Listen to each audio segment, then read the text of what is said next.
So when there's that congruency, I just felt like it was coming from like I was taking actions with a stance of empowerment rather than fear.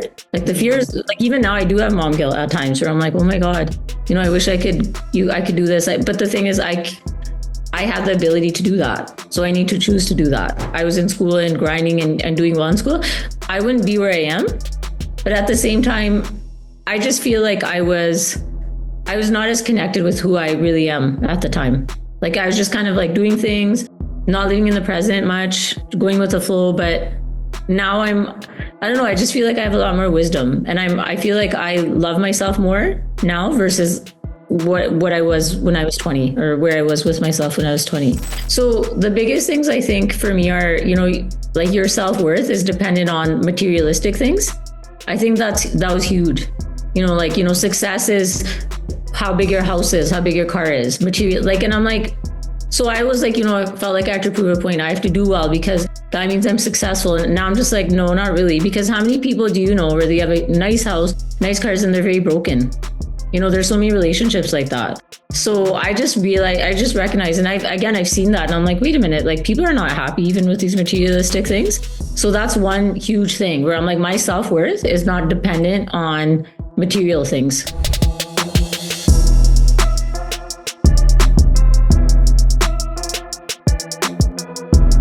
Welcome to Design for More, the podcast where we unlock the secrets to healing, empowerment, and transformation. I'm your host, Angie, and today we have a special guest who's going to take us on a journey of growth, insight, and inspiration. Before we dive in, don't forget to hit that follow button on Spotify, subscribe to us on YouTube, and follow along on your socials. You won't want to miss the transformative conversations that we have lined up. All right, let's get started. I have here today Dr. Amar Dhillon. Welcome to Design for More. We're so excited to have you here. Thanks so much for having me. We've been in touch. I think we've known each other. It must be over 20 years, I guess. Yeah. We've known each other. So it's amazing that, we've been able to connect in the last few years. And you've actually helped me during my transformative process as well. So I'm really excited to do this and share this with others as well. Thank you. So Dr. Amar Dhillon is the owner of Vaughan Chiropractic in Vaughan, Ontario. Tell us a little bit about your journey. How did you get here professionally? So I grew up in a family where, my dad actually owned his own business. And I grew up seeing the hustle and the bustle, essentially. And, my dad would always talk to us and instill values about hard work, not getting intimidated. So that's a huge thing for me. So my dad would always say when he came to Canada in the 1970s, there was a lot of racism. There weren't as many opportunities as there are today. And he said that never stopped him. So when I saw that and I grew up around that, it was very empowering. And I would always say, my dad's my role model, and I want something of my own. I want to not only prove to myself, but to prove to my family and the community that we can do it. So I got into the chiropractic profession because when I was in university, I started getting back issues. And I used to take a lot of medications, and my friend said, how long will you do this? And I thought, I don't know, I didn't even think about where I would be when I was 40. And what happened essentially is he said, go to a chiropractor. And I went and I said, wow, this is amazing. I always knew I wanted to help people. I wanted to be a business owner and I wanted to help people, but I just wasn't sure how. And I feel like, especially as South Asian, second generation, third generations, there's a lot of pressure from my parents. You have to be a doctor, you have to be I got that all the time. And yes, it did encourage me, but at the same time, it's a lot, on your mental health. It's a lot of pressure. So I think I was doing it more for my parents than I was doing it for myself initially.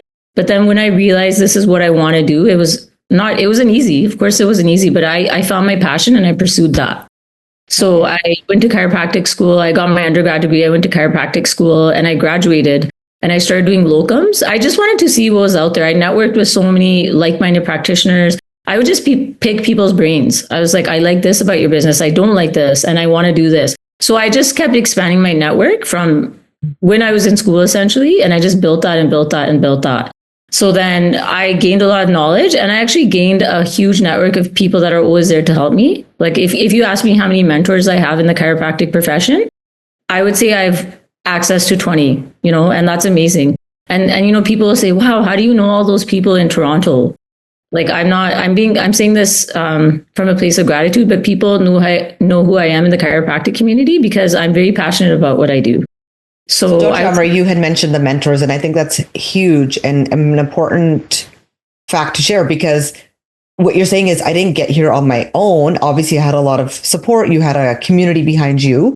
Yeah. So for those, because I have a lot of clients who come to me and say, like, I'm having career blockages. How do I move forward? How do I get to that point where I can be my own boss, run a successful business? And they feel like there is something that's holding them back. There's resistance, there's a fear. So because you mentioned the word mentor, like, what would you encourage other women who are trying to get to that path and really become their own entrepreneurs? That's exactly what I would say. Like, for me, I want somebody that inspires me and that I look up to because it challenges me. And that comes from a place of alignment, not, I wish I had this. No, I'm like, wow, it's amazing. I have the potential to do the same. So, and that's exactly what my coaches and my mentors tell me. I have like personal coaches such as yourself, and then I have practice coaches, business coaches that help me. So I realize that I need that support, and I take criticism very well, professional criticism. And I'm always like, I know they have good intentions to help me grow, and that's what I want. It's never like, I'm happy with where I am, but I'm always like, there's room for improvement. We can do more. We can do more. So that's why, I'm very well connected. And I went from being an associate for 9 years. And when I was there as an associate, I just absorbed everything like a sponge. Like if my Dr. Phil Smith was like, my boss at the time, he's like, do this. I'm like, okay, no questions asked. Do that. And I'm like, okay. And it aligned with who I was. So it was, even though I wasn't 100% confident in my skills, I was just like, I believe it because I see it, and I'm going to just go with it. And that's when I gained more certainty. And with that certainty, that's when I was like, I'm capable of doing this on my own. And my boss at the time is actually the one that encouraged me. He's like, you're ready, go do this. So he supported that rather than. So talk to me about that process. When you said I had uncertainty, you had fears, but your employer and boss at that time said, you're ready. So what was going through your mind, your body? Like, what did it feel like for you to take that leap?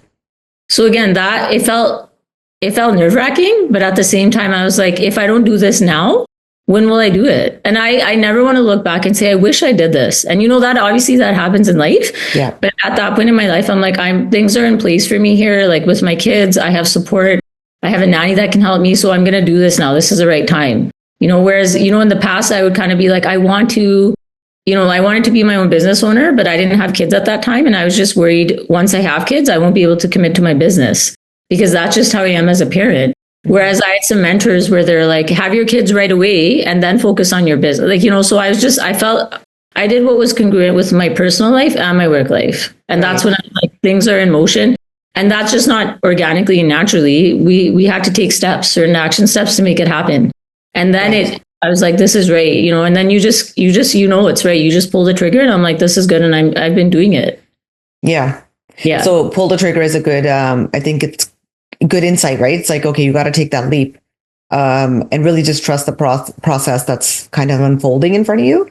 Yeah. But I think what you mentioned is like, definitely reach out to mentors, have a support system, make sure that obviously you're supported, but also ready to take that leap. And like you said, it's congruent to my personal life. So, as many women like you and I are from the same background, we're both South Asian. What did it mean to be a South Asian woman, to run your own business and to actually get to that point? And were there any barriers that came up along the way? To be honest with you, I feel because of my upbringing, because my dad is so business minded. When I would talk to him, I don't know, Dad, there's competition. My dad's like, it doesn't matter. If you're good at what you do, people are going to come, they're going to be attracted to that. And that's what I realized. I really never felt like as a South Asian woman that like there was any sort of barrier. Sometimes there is some stigma as far as you should be home with your kids sort of thing, or, you should be attending to your marriage, whatever. Again, I realize that's not who I am. Like my life can't just be taking care of my kids, attending to a relationship. It's about like, it has to be work-life balance. And because I really enjoy what I do, it's part of who I am. Mm-hmm. So I don't know. It's like, there are certain things and I'm sure people make comments, but to me, it didn't really faze me. It didn't really matter to me because I knew like I'm doing the things the way I need to, and I'm serving the community in the best capacity that I'm able to. So how can that be wrong? Yeah. So I never really got any of that. And now like I live where I practice, it's, it's like a Caucasian community essentially, but there are a lot of South Asian patients that I have, and they're always like, wow, this is good. I have like people that are my mom's age saying, this is really good that you do this. I'm proud of you. And I'm like, oh, that's sweet. So that's nice. No. And I've been a patient at your clinic, and I think you're doing an amazing job. It's such a professional but supportive and friendly environment. So like I'm really happy you're doing what you love and what you have a passion for. Was there ever any moment in between, like I know you said you were an associate for 9 years and then you went into running your clinic. You obviously had some doubts, some like fears, right? In taking that leap, but also in your personal life, did you ever feel like, okay, I can't, there's guilt. Like I shouldn't do this. Like you mentioned, like, there's that guilt of, okay, I should be at home with my kids. I'm a mom. Was there anything like that where you felt like, am I doing the right thing? Just because I know a lot of women go through this. So if you felt that way, and what did you do to overcome that? So I definitely got that, and I had this conversation with my kids, the family, and I said, once I'm a business owner, it takes about 2 to 3 years to break even as a business. So that means I'm going to be grinding again, like I did when I first started practice.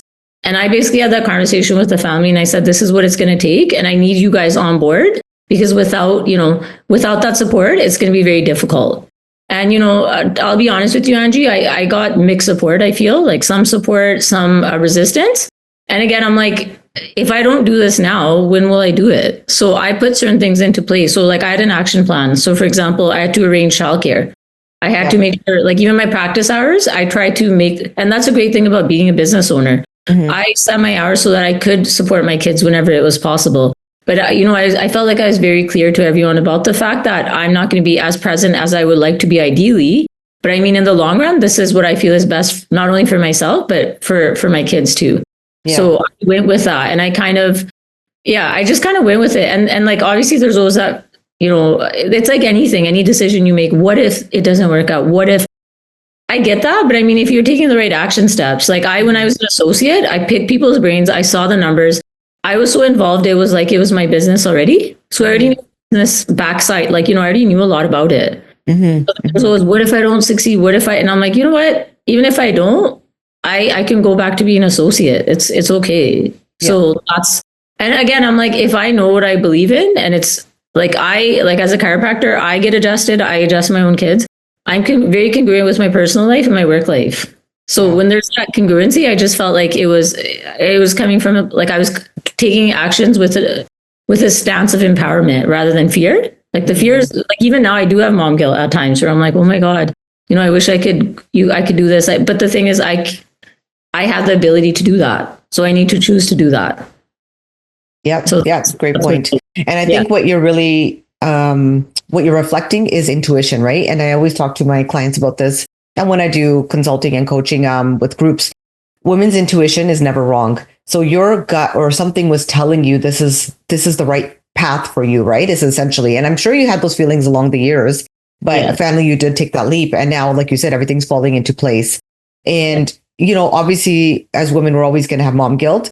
But I do think that when you start questioning, like, is there more to life or is there more for, what is my sole purpose? When we start asking those questions, there's a reason, right? There's nothing wrong with being at home with your kids and not being an entrepreneur. There's nothing wrong with that at all. But if there's something telling you like, okay, there's got to be more to this. Like, I want to have a career. I want to do this. Then you should follow it, right? And I always tell my female clients that, like, if there's a calling or there's something in your gut telling you go for it, then you should. Like, don't suppress it. Don't suppress those needs. Don't ignore them because they're still going to come up, right? And then you're going to feel like you're going to get resentful or you're going to regret not taking those decisions or making that change in your life or taking that initiative like you did. So that's amazing that you actually did. And I want to talk a little bit more about what does it mean to balance, because that's another thing that always comes up. Like, I know you have a lot of support, you're saying, and you really had to create an action plan, but mentally, what do you do for yourself to create that work-life balance? So for me, like, to be honest with you, it's like, I feel like I'm more accountable to myself when I have coaching. So for example, talking to you, I have another life coach. So I find like finding ways to ground myself really, really helps with that. Because I'll be honest with you, I feel like at times, like even when I was an associate, there was really no work-life balance. Like I was just going. And I thought, I just need to do this and whatever. But during that process, there's a lot of things that happen. It affects your relationships at home when you're not able to commit the same amount of time. So I feel like as I got older and I saw that, and like, there's certain relationships that were no longer serving me and I let go of them, I just realized I really need to balance personal and work. And personal for me is about solitude right now. I never really made space for myself. It's either like I was going to work and grinding, or I was home with my kids and I was like, what about me? And I kind of got lost in that. And now I'm at a point, after, I've had my business, it's going to be 2 years, actually, my own independent business since 2 years in June. I'm actually finally making time for myself. So that's really important now. And I really recognize that, but there was always that guilt, right? Because as moms, I feel like we're expected to just, as soon as you're home, it's the kids that you attend to. And there's that expectation, but then there's also the want. Mm-hmm. So if I want to do that, and, I was in a situation where I could have stayed at home and raised my kids, but that's not who I am. And I just feel like now that I'm able to work, like work is work. And then when I'm with my kids, I'm present with my kids. So I feel like that being present at work, that is much better now that it's sort of somewhat balanced. Okay. Whereas before it was always, I'm going at home, going at work. Now I'm just like, okay, I can just take a breather and I can be very present with my kids. Okay. And is there anything you recommend for other women entrepreneurs or who are getting into the business? What is it that really grounds you? Like, I know you're more present now, but what got you to that point? I think it was talking to like-minded people. So for example, reaching out to you, speaking to friends, not even that, like just like you as a professional, speaking to other professionals. And what I've done is like, not only do I have a network of chiropractors that I connect with, but within the Vaughan community, I go out there and I try to meet, other people in our community that are like-minded. So I've been connecting, I do breath work with somebody. So I'm always out there and I'm like, how can I be a better person? When I'm a better person, I show up as a better chiropractor, as a better mother, as a better friend. So that's what I want. So I feel like I'm on that path of what can I do to be the better version of myself? And just staying accountable to myself. Like you can't just be like, oh, I'm going to do this and then do it 1 week and then stop. So now I feel like I've kind of things have lined up for me where I feel like that's my only option and I'm figuring it out now. Yeah. So it's just putting myself out there again. So I really, that's what I'd say, like, and like sometimes, like even with me, if people come to me and they're like, hey, I'm a chiropractor across the street, I'm like, cool, let's talk. I'm not like, I don't want to have that competitive mindset. That's just not who I am.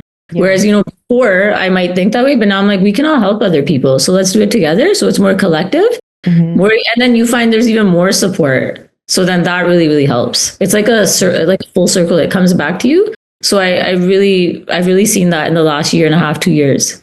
Yeah. And I love that. Like, we are a community. It doesn't matter if we're in the same industry or not. At the end of the day, it's about supporting one another and really helping someone celebrate their victory so that one day they'll celebrate yours. Right. And that's what matters. Yeah. Yeah. So I love that. You've really grown, it sounds like, over the years, and you're really coming into yourself and you're kind of, you're finding what you're comfortable with. Right. And that's amazing because ultimately, when we evolve, it's about understanding ourselves. If you can't understand why you do what you do, you will never be able to evolve. So I think you're on the right path. Like you're definitely doing that. Tell me a little bit about the old Amar. So let's think back to maybe your teenage years, early 20s. What was the difference between that woman to who you are now? You know what? I feel like back then, if you ask some of our friends, mutual friends, I feel like you're almost naive at that age. Like you don't have much life experience.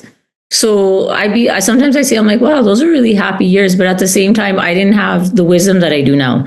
So I feel like there was certain things like, childhood expectations that were always there, but I kind of ignored them. Like I didn't really look at them head on. Whereas as I get older now, I'm like, wow, I'm really understanding myself, going back to childhood and seeing the way it was. So I feel like now I'm a little more like I'm kinder to myself. Whereas in the past, I feel like I was really hard on myself. And it's kind of like, if I wasn't that way during like those young years where I was in school and grinding and doing well in school, I wouldn't be where I am. But at the same time, I just feel like I was not as connected with who I really am at the time. Like I was just kind of like doing things, not living in the present much, going with the flow. But now I don't know, I just feel like I have a lot more wisdom and I feel like I love myself more now versus what I was when I was 20, or where I was with myself when I was 20. Yeah, that makes sense. Yeah. And that's the whole point of healing and transforming and feeling empowered, is really coming into yourself. Like you said, discovering who I am. And this happens a lot. And it's actually what I hear a lot from a lot of my clients, and actually what I went through in my own personal journey is, in our earlier years, whether it's your teenage years or early 20s, you don't know who you are. You're just discovering yourself. And if you don't know what your values are and you don't align with them, then you're often going to attract chaos, right? And you're going to feel scattered and confused. And that's when we make decisions that are not the greatest for us. So whether it be career or relationships or, whatever. But I'm glad that you are able to really identify that and talk about it, because again, a lot of other women are going through the same thing, right? Where they're like, I don't know what I want in my life. And that's often how we attract chaos into our lives, right? So it's about being clear on, what are my values? What do I stand for? And do I align with these values? And I think once you start kind of organizing that and reflecting and processing all your emotions, that's how you get to this next point of, okay, this is what's meant to be for me in this moment. And that's when things kind of fall into place, right? Which is what's happening for you. And that's amazing to see that unfold. Yeah. I feel, like when I feel like when I was about 20 years old, I really started questioning what I was raised to believe and told to do. Mm-hmm. I'm like, not just my own parents, but I'm like, society has taught me this, but is this what I really want? That's when I kind of started. And I feel like there's resistance from me, as far as like my upbringing, what I was raised to believe are like my values.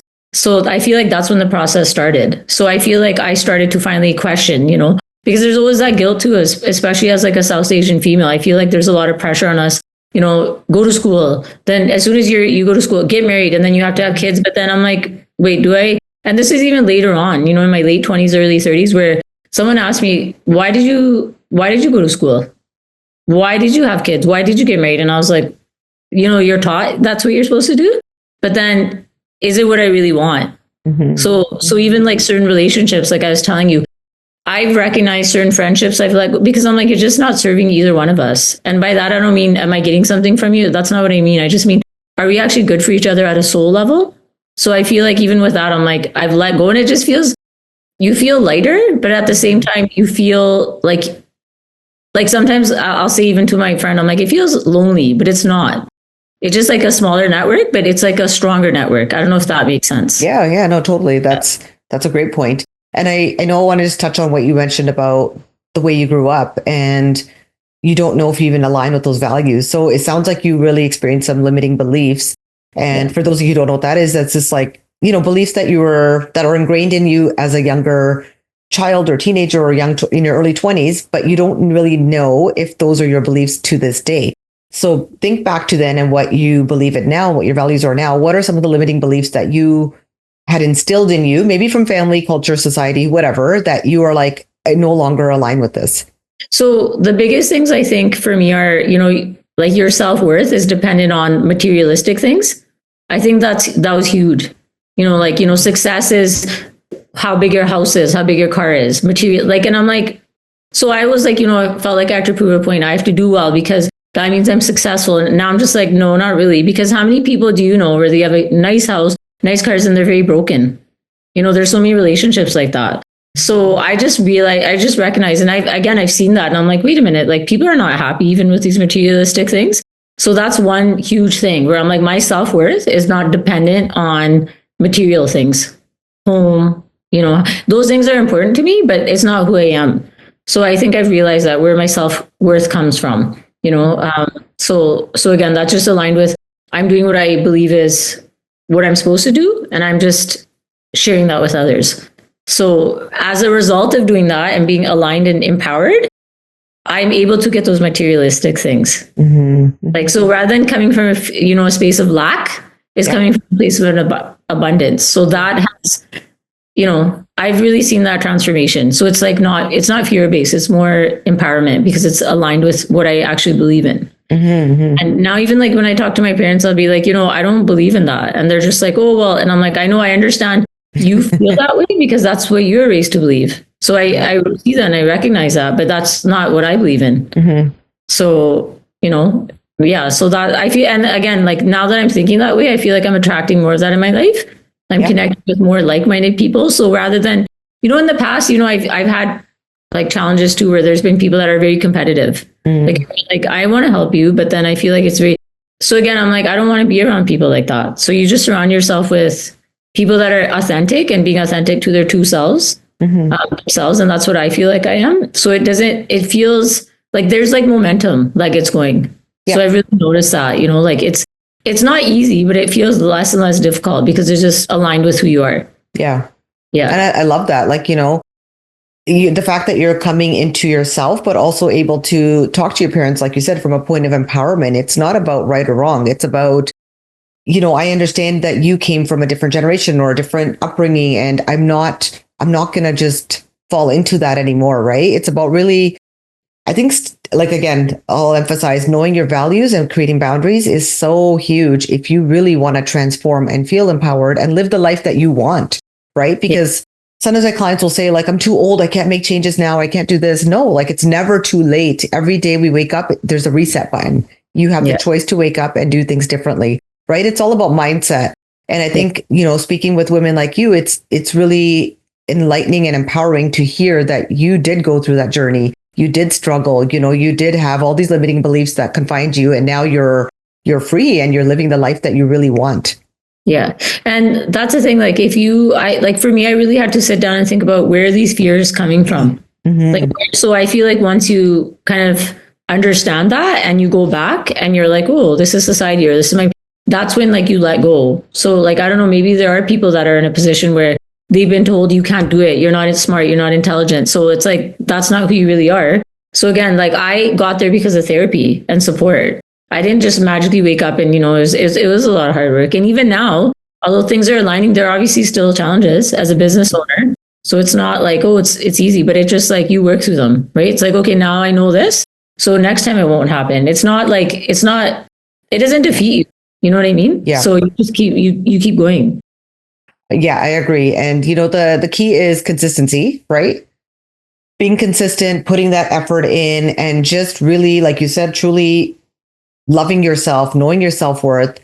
I know that's not easy. It's like a lot of hard work. And you and I have both been through, really long personal and professional journeys. But the reason we have these discussions and the reason I wanted to have this podcast is because I want to be able to share with other women and like-minded people that you can create changes in your life, right? There is like a light at the end of the tunnel. There's transformation that we can go through. But I think if we don't share these messages, like it's, like we're really supporting one another, but we're also sharing this message so that we can reach out to other women who might be feeling like they're stuck, or like there is no room for change, or I can't get to that point of, that successful business that I've always dreamed of having, right? And it's possible. So I really, really, really am so thankful that you're here today and having this discussion with us. I know our audience is going to love this and feel empowered. I think as we come to a closing, I want to just ask you if there was one thing you can tell the younger version of Dr. Amar, what would it be?